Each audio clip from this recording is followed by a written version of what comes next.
Hello students, welcome back to this channel. मैं हूं संदीप गुप्ता और आज रोटेशनल मोशन के इस वीडियो लेक्चर में मैं आपको मोमेंट ऑफ इनर्शिया निकालना सिखाऊंगा।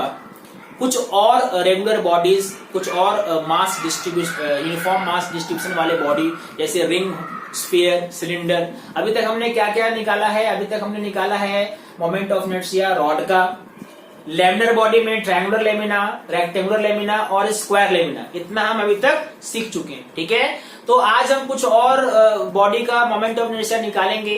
डेरिवेशन पे हम बहुत ज्यादा नहीं जाएंगे, हम उसके एप्लीकेशन पे जाएंगे, कैसे हम क्वेश्चन सॉल्व कर सकते हैं। ठीक है, वीडियो को स्टार्टिंग से एंड तक देखो, लाइक करो, शेयर करो अपने फ्रेंड के साथ और इस चैनल को सब्सक्राइब जरूर करो। ठीक है, ये आपका अपना चैनल है जिसमें फिजिक्स बहुत ही सिंप्लीफाइड तरीके से और बहुत ही एफिशिएंट तरीके से आपको मिलता है। ठीक है, ओके। तो मोमेंट ऑफ इनर्शिया हम रेगुलर बॉडी में सबसे पहले हम लेते हैं सर्कुलर रिंग, है ना। रिंग, मान लो एक रिंग लिया मैंने जिसका मास m है और रेडियस r है। ठीक है, और आपको मोमेंट ऑफ इनर्शिया निकालना है एक्सिस नंबर 1। ये एक्सिस है, ठीक है, इसको 1 लिखा मैंने। कौन सा एक्सिस है? Axis is perpendicular to the plane of the ring and passing through its centre. ठीक है, पासिंग थ्रू इट्स सेंटर। तो आप ध्यान से देखो तो रिंग का कोई भी एलिमेंट अगर आप लेते हो, कोई भी अगर आप एलिमेंट लेते हो तो वो r डिस्टेंस पे ही है। अगर मान लो आपने एक स्मॉल एलिमेंट dm लिया, कितना डिस्टेंस है उसका? r। ऐसे करते जितने भी आप dm लोगे सबका डिस्टेंस क्या होगा? r होगा। यानी जब आप मोमेंट ऑफ इनर्शिया का फॉर्मूला लगाते हैं हम integration of dm r square, dm r square, तो एक्चुअल में यहाँ पे ये r कांस्टेंट है, यहाँ पे dm, अगर आप dm को करोगे इंटीग्रेट तो पूरा मास आ जाएगा, है ना।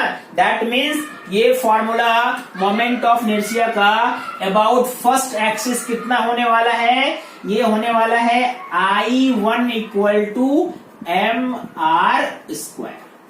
That means moment of inertia of a ring about an axis passing through its center and perpendicular to the plane of ring, that is equal to mr square। ठीक है, अगर रेडियस ऑफ जायरेशन निकालना हो तो उसके लिए हम क्या करते हैं? जो भी हमारा मोमेंट ऑफ इनर्शिया निकला उसको m के स्क्वायर के इक्वल करते हैं। तो इस वाले कंडीशन में देखो, radius of gyration k is equal to r। ठीक है, k क्या है? k is radius of gyration. चलो अब दूसरा एक्सिस लेते हैं। मान लो ये एक्सिस यहां पे रहता, ठीक है, क्रॉस ऐसा, यानी एक्सिस अभी भी परपेंडिकुलर है रिंग के, लेकिन इस बार ये टेंजेंट है ना। That means it is passing through the rim of ring, है ना। That means along the tangent, ये एक टेंजेंट है जो रिंग के परपेंडिकुलर है। तो जाहिर है कि जहां यहां ये आप निकाल चुके हो, है ना, ये सेंटर ऑफ मास को क्रॉस कर रहा है और ये एक्सिस इसके पैरेलल है, तो हम क्या लगाएंगे? Parallel axis theorem. That means I2 क्या होगा हमारा? I2 will be I1 plus mr square. I1 कितना निकाला है आपने ऊपर? mr स्क्वायर प्लस एक mr स्क्वायर और ऐड कर दो, यानी ये कितना आ गया? ये आ गया 2mr square, that is 2mr square. ठीक है, ये मोमेंट ऑफ इनर्शिया निकला सेकंड एक्सिस I2, और इसके अबाउट रेडियस ऑफ जायरेशन कितना हो जाएगा? तो फिर से आप क्या करो, 2mr स्क्वायर को m के स्क्वायर के इक्वल कर दो। ठीक है, दैट मीन्स इस एक्सिस के अबाउट रेडियस ऑफ जायरेशन कितना है? √2r। This is the second axis. Fine, okay. मान लो कि आपने एक्सिस लिया, ठीक है, आपने एक्सिस लिया अलोंग ए डायमीटर। ठीक है, ये डायमीटर ऐसा भी हो सकता है, ये डायमीटर ऐसा है। मान अब देखो हम ये एक्सिस लेते हैं, ठीक है। मान लो ये इस एक्सिस को मैंने 3 लिखा, इस एक्सिस को 4 लिखा। तो आप ध्यान से देखो तो ये जो एक्सिस है, ठीक है, I3 या I4, ठीक है, I3 और I4 दोनों का वैल्यू क्या होना चाहिए? इक्वल होना चाहिए। क्यों इक्वल होना चाहिए? क्योंकि दोनों रिंग को दो इक्वल पार्ट में डिवाइड करते हैं ना, दो इक्वल पार्ट में डिवाइड करते हैं। ठीक है, दैट मीन्स I3 और I4, ठीक है, दोनों आपस में इक्वल होना चाहिए। ठीक है, और दोनों का सम क्या होगा? जो अभी आपने निकाला, कितना निकाला था? mr² I1। मतलब इक्वेशन आप क्या लिखोगे? तीसरे नेक्स्ट में क्या लिखोगे? I3 plus I4 is equal to I1। और ये दोनों आपस में इक्वल है। अगर दोनों आपस में इक्वल है मीन्स 2I3, या इसको लिख सकते हो 2I4 is equal to I1। तो अब आप बताओ I3 या I4 कितना आने वाला है? ये आएगा mr, क्योंकि ये आप mr² है, 2 को उधर ले जाओगे तो क्या आएगा? mr²/2। This is moment of inertia about A diameter. Ring का जो डायमीटर है, चाहे ये डायमीटर ऐसे लो या ऐसे लो, या कैसे भी आप डायमीटर ले सकते थे, ठीक है, उसका मोमेंट ऑफ इनर्शिया कितना होगा अबाउट ए डायमीटर? mr²/2। और रेडियस ऑफ डायरेक्शन फिर से बताओ क्या होगा? कितना निकाला आपने moment of inertia? mr²/2 is equal to mk²। मतलब k का फॉर्मूला क्या हो गया? r/√2। This is radius of direction about the diameter. ठीक है, नेक्स्ट एक्सिस मान लो मैंने लिया ये, let's suppose this is the axis. अब ये टेंजेंट है, लेकिन इस बार जो टेंजेंट है वो प्लेन में ही है, परपेंडिकुलर। यहाँ पे जो टेंजेंट था वो प्लेन के परपेंडिकुलर था। यहाँ पे जो टेंजेंट है वो रिंग के प्लेन में ही है। मान लो मैंने इसको लिखा 5th एक्सिस। अब आप मुझे बताओ इसके अबाउट कैसे निकालेंगे मोमेंट ऑफ इनर्शिया? तो ये अभी तक आपने I4 निकाला। देखो ये दो एक्सिस आपस में क्या है? पैरेलल, और दोनों के बीच का डिस्टेंस भी आपको मालूम है r। दैट मीन्स जब आप I5 निकालोगे तो ये क्या हो जाएगा? I4 plus mr²। और I4 कितना निकाला आपने? mr²/2 plus mr²। मतलब ये कितना हो गया? 3mr²/2। ठीक है, this is moment of inertia of the ring about any tangent in the plane of the ring. वो टेंजेंट जो रिंग के प्लेन में है उसका मोमेंट ऑफ इनर्शिया उसके अबाउट कितना हो जाएगा? 3mr²/2। और रेडियस ऑफ डायरेक्शन निकालोगे तो mk² के इक्वल कर दो इसको, तो ये कितना हो जाएगा? √3, एक सेकंड, ये हो जाएगा √3/2r। This is radius of direction. के रिप्रेजेंट्स रेडियस ऑफ डायरेक्शन। ठीक है, तो किसी एक रिंग का अलग अलग एक्सिस के अबाउट मोमेंट ऑफ इनर्शिया का ये वैल्यू है, और ये आपको याद रहना चाहिए। ठीक है, नोट कर लीजिए। रिंग के बाद नेक्स्ट रेगुलर बॉडी लेते हैं डिस्क, है ना। मान लो कि एक डिस्क है, थिन सर्कुलर डिस्क है या थिन सर्कुलर प्लेट है, जिसका मास m है और रेडियस r है। ठीक है, तो आप ये मान सकते हो कि ये जो डिस्क है ये बहुत सारे रिंग से मिलके बना हुआ है ना। ये जो प्लेट है ये बहुत सारे सर्कुलर रिंग से मिलके बना हुआ है ना। तो इसका एक स्मॉल एलिमेंट हम कैसे लेंगे? एक स्मॉल एलिमेंट आप ले सकते हो, एक रिंग जिसका कुछ विड्थ ले लो। मान लो कि x रेडियस का है ना, ये x रेडियस का आपने एक रिंग लिया, और यहीं पे आपने एक स्मॉल एलिमेंट ले लिया जिसका विड्थ है dr। कितना विड्थ है? dr। ठीक है, या dx लो, सॉरी x लिया है आपने, तो इसका विड्थ कितना लेंगे हम? dx। और इसका मोमेंट ऑफ इनर्शिया निकाल के कर देंगे इंटीग्रेट, तो पूरा आ जाएगा। मोमेंट ऑफ इनर्शिया हम किस एक्सिस के अबाउट निकाल रहे हैं? सबसे पहला एक्सिस हमारा ये है, ठीक है, इसको 1 लिखता हूं मैं, एक्सिस नंबर 1। मतलब perpendicular to the plane of disc and passing through its centre. इससे x डिस्टेंस दूर dx विड्थ का आपने एक स्मॉल छोटा सा रिंग ले लिया। ठीक है, तो सबसे पहले तो इसका मास डेंसिटी आपको मालूम होना चाहिए। मास डेंसिटी कितना होगा? तो mass density total mass m by area कितना हो गया? पाई आर स्क्वायर। 2 डायमेंशनल बॉडी है इसलिए हम एरिया लेंगे। आपको dm चाहिए, मास ऑफ स्मॉल रिंग जो आपने लिया है। ये कितना हो जाएगा? मास डेंसिटी मतलब m by pi r square. और इस रिंग का एरिया कितना हो जाएगा? Length into breadth. लेंथ कितना है इसका? 2 पाई एक्स। और ब्रेड कितना लिया आपने? dx लिया। ठीक है, यहाँ पे पाई पाई कैंसिल यानी कितना आया ये? This is 2m by r square into इधर क्या हो गया? x dx। अब इसका डिस्टेंस भी आपको मालूम है। इस रिंग का कितना रेडियस है? x रेडियस है। तो रिंग का मोमेंट ऑफ इनर्शिया अभी मैंने आपको निकालना सिखाया। Moment of inertia of this ring, ठीक है, जो आपने लिया है छोटा सा रिंग, कितना उसका मोमेंट ऑफ इनर्शिया का फॉर्मूला क्या होता है? mr square. यही होता है ना, अभी हमने निकाला था। इसका मास कितना है? इसका मास है 2m by r square into x into dx। ये इसका मास हो गया। इंटू इसका कितना रेडियस है? x, तो क्या लिखेंगे? x square. दैट मीन्स ये हो गया 2m बाय आर स्क्वायर और ये क्या हो गया? x cube dx। ठीक है, अब इसी को कर दो मोमेंट ऑफ इंटीग्रेट, तो पूरा कंप्लीट आ जाएगा डिस्क का मोमेंट ऑफ इनर्शिया।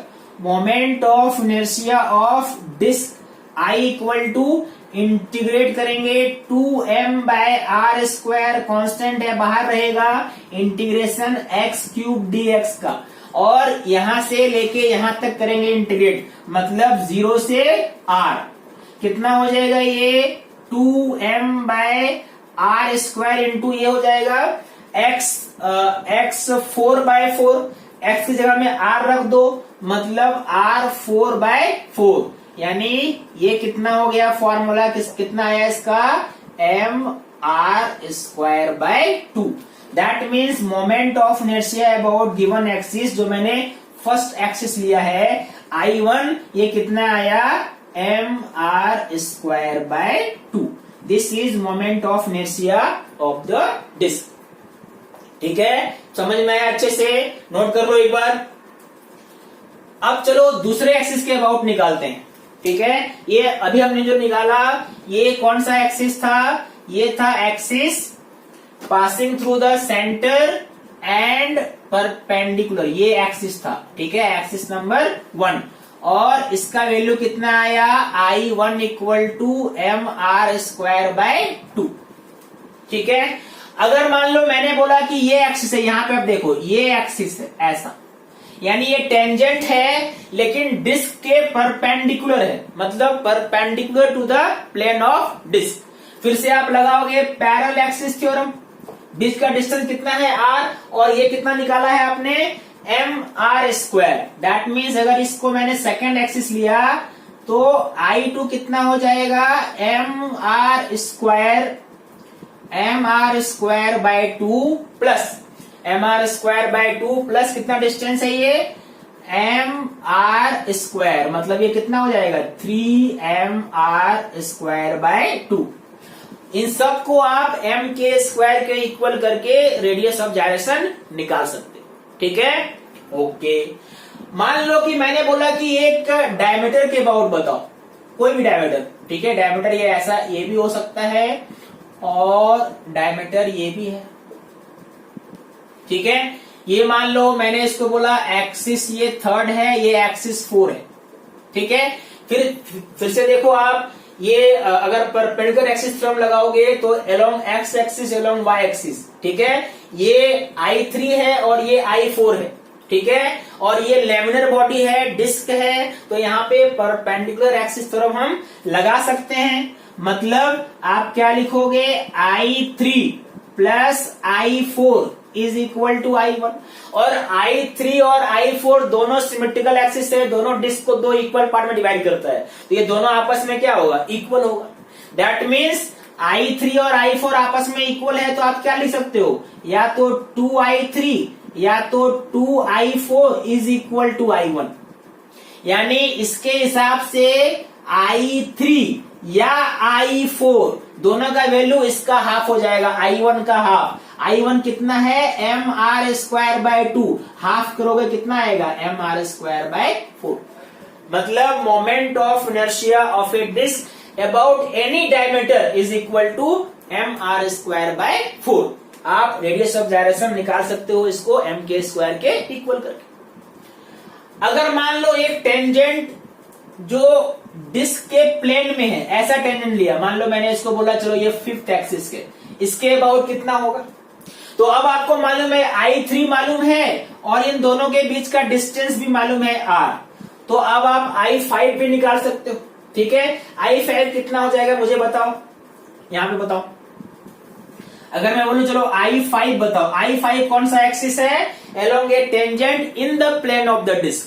तो I5 क्या हो जाएगा, I3, ठीक है, I3 प्लस mr², क्या हो जाएगा ये I3 प्लस mr²। I3 कितना है, mr²/4, mr²/4 में आपने mr² ऐड किया, यानी क्या आया ये 5 mr²/4। This is moment of inertia of the disc about 5th axis. ठीक है, तो ये डिस्क के मोमेंट ऑफ डिस्क का मोमेंट ऑफ इनर्शिया था अबाउट जो कॉमन जनरल एक्सिस होता है, जो आपसे पूछे जाते हैं, ये कैसे हम फाइंड करेंगे। एक हमने I1 फाइंड किया, देखो बाकी सब मिल गया। ठीक है, नोट कर लीजिए। अब डिस्क के बाद आते हैं एक होलो स्फीयर। जब हम स्फीयर की बात करते हैं तो ये 3 डायमेंशनल फिगर हो गया, है ना। तो अगर ये 3 डायमेंशनल हो गया तो एक्स एक्सिस के अलोंग अगर इसको डिवाइड करो, चाहे वाई के अलोंग या जेड के अलोंग, है ना, ये तीनों एक्सिस के अलोंग स्फीयर को 2 इक्वल पार्ट में डिवाइड करता है। तो इस बार वो एक्सिस परपेंडिकुलर है या डायमीटर से क्रॉस कर रहा है, इस पर कोई, इससे कोई फायदा, इससे कोई डिफरेंस नहीं होता।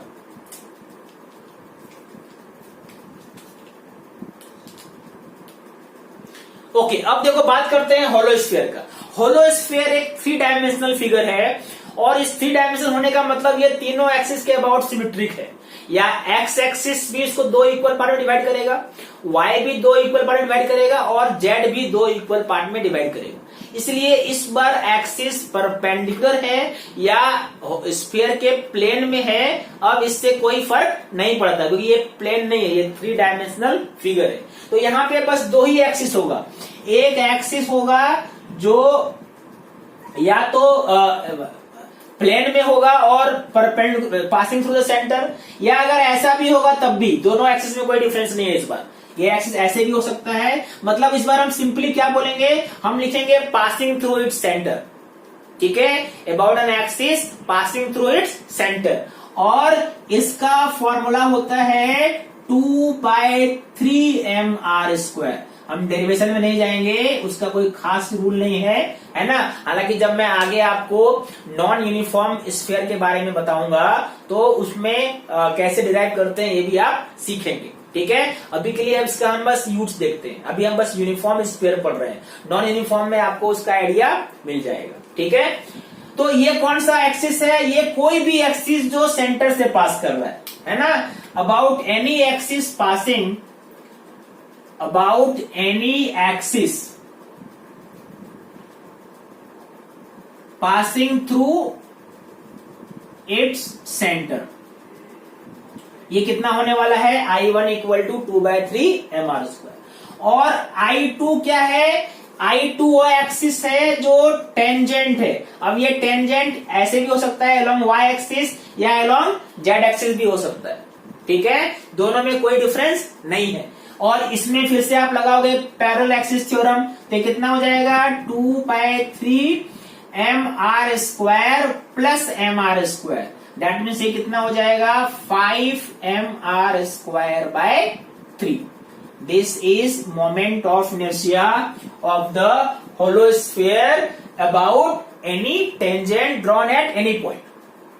ठीक है, अगर ये सॉलिड स्फीयर होता है ना, नेक्स्ट 4th में आ जाओ, सॉलिड स्फीयर। ठीक है, सॉलिड स्फीयर को भी हम डिराइव करेंगे, हम क्या मानेंगे, सॉलिड स्फीयर बहुत सारे होलो स्फीयर से मिलकर बना है। ठीक है, डेरिवेशन का टेक्निक मैं आपको सिखाऊंगा नॉन यूनिफॉर्म में, है ना, वो आपको ज्यादा यूजफुल होगा। अभी आप इसका फॉर्मूला बस यूज करना देखो, है ना। मान लो ये एक सॉलिड स्फीयर है जिसका मास m है और रेडियस r है, ये भी 3 डायमेंशनल है, तो यहाँ पे बस 2 एक्सिस लेंगे हम, एक सेंटर से पास करेगा और एक टेंजेंट होगा, एक्सिस नंबर 1, एक्सिस नंबर 2, ठीक है। ये नीचे वाला कौन सा स्फीयर है, ये सॉलिड स्फीयर है। तो इसका I1 मतलब moment of inertia pass of an axis passing through its centre, मतलब अबाउट एनी डायमीटर, ठीक है। डायमीटर कैसे ड्रॉ किया है उस पर डिपेंड नहीं करता है। ये होगा 2/5 mr²। और सेकेंड एक्सिस जो टेंजेंट है ये क्या हो जाएगा, 2/5 mr² plus mr²। That means ये कितना हो जाएगा, 7/5 mr²। This is moment of inertia of solid sphere about the given to axis. इसको याद रखना है आपको।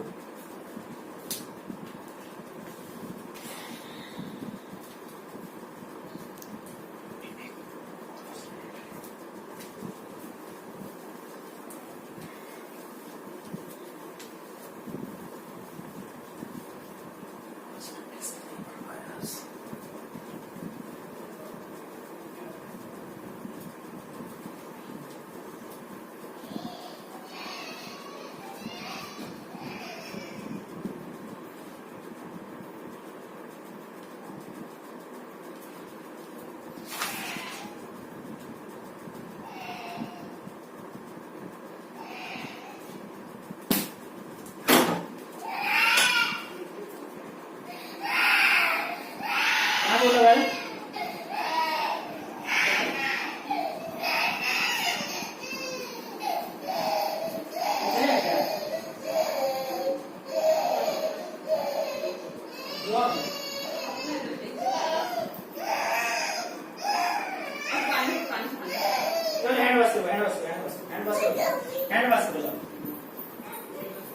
हमको थोड़ा सा टाइम है, 10 मिनट, 10 मिनट, ठीक है।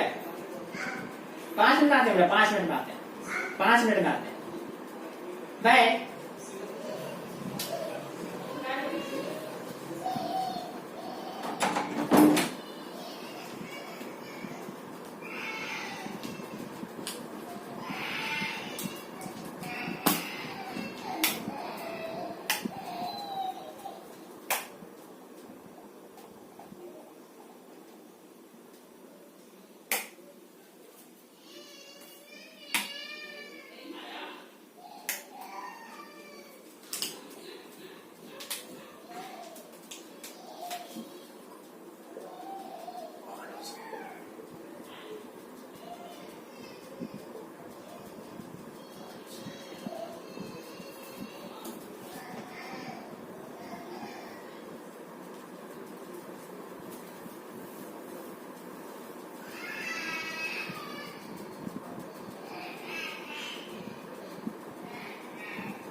नेक्स्ट हम डिस्कस करते हैं अबाउट होलो सिलेंडर, है ना। मान लो एक ये होलो सिलेंडर है जिसका मास m है और रेडियस r है। सबसे पहला हम इसका लेते हैं जो एक्सिस ऑफ सिलेंडर है, इसको बोलते हैं हम ज्योमेट्रिकल एक्सिस ऑफ सिलेंडर, जो सेंटर से पास करता है, ठीक है। जितने भी सर्कल लोगे सबके सेंटर को ज्वाइन करेगा, जो इक्वल 2 पार्ट में डिवाइड करता है ना। इसको बोलते हैं हम नेचुरल एक्सिस या geometrical axis of the cylinder. इसके अबाउट मोमेंट ऑफ इनर्शिया जब निकालोगे, ठीक है, तो I1 फर्स्ट एक्सिस मैंने लिया है, ये होता है mr²। m is mass, r is radius and this is a hollow cylinder.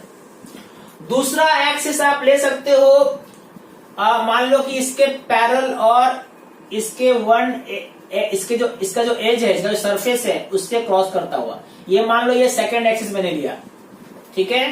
तो ये अगर आपको मालूम है 1 के अबाउट आपको मालूम है और ये डिस्टेंस भी r है, फिर से लगाओगे पैरेलल एक्सिस थ्योरम, तो I2 ये क्या हो जाएगा mr square plus mr square, मतलब क्या हो जाएगा 2mr स्क्वायर, ठीक है। I1 मिल गया आपको, I2 भी मिल गया।